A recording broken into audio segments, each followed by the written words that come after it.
स्वागत है दोस्तों आपका हमारे चैनल में। आज हम आपके लिए लाए हैं रामायण बालकांड में राम जन्म की कथा। तो लिए सुनते हैं। राम जन्म कथा। मंत्रीगणों तथा सेवकों ने महाराज की आज्ञानुसार श्यामकर्ण घोड़ा चतुरंगिनी सेना के साथ छुड़वा दिया। महाराज दशरथ ने देश देशांतर के मनस्वी, तपस्वी, विद्वान ऋषि मुनियों तथा वेदविज्ञ प्रकांड पंडितों को यज्ञ संपन्न कराने के लिए बुलावा भेज दिया। निश्चित समय आने पर समस्त अभ्यागतों के साथ महाराज दशरथ अपने गुरु वशिष्ठ जी तथा अपने परम मित्र अंग देश के अधिपति लोकपाद के जामाता ऋग ऋषि को लेकर यज्ञ मंडप में पधारे। इस प्रकार महान यज्ञ का विधिवत शुभारंभ किया गया। संपूर्ण वातावरण वेदों की ऋचाओं के उच्च स्वर में पाठ से गूंजने तथा समिधा की सुगंध से महकने लगा। समस्त पंडितों, ब्राह्मणों, ऋषियों आदि को यथोचित धन धान्य, गौ आदि भेंट करके सादर विदा करने के साथ यज्ञ की समाप्ति हुई। राजा दशरथ ने यज्ञ के प्रसाद चरा को अपने महल में ले जाकर अपनी तीनों रानियों में वितरित कर दिया। प्रसाद ग्रहण करने के परिणामस्वरूप परमपिता परमात्मा की कृपा से तीनों रानियों ने गर्भधारण किया।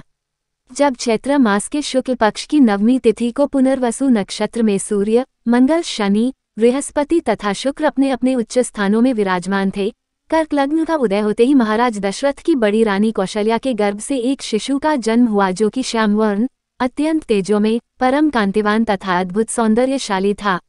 उसको देखने वाले ठगे से रह जाते थे। इसके पश्चात शुभ नक्षत्रों और शुभ घड़ी में महारानी कैकेयी के एक तथा तीसरी रानी सुमित्रा के 2 तेजस्वी पुत्रों का जन्म हुआ। संपूर्ण राज्य में आनंद मनाया जाने लगा। महाराज के 4 पुत्रों के जन्म के उल्लास में गंधर्व गान करने लगे और अप्सराएं नृत्य करने लगीं। देवता अपने विमानों में बैठकर पुष्प वर्षा करने लगे। महाराज ने उन्मुक्त हस्त से राजद्वार पर आए हुए भाट, चारण तथा आशीर्वाद देने वाले ब्राह्मणों और याचकों को दान दक्षिणा दी।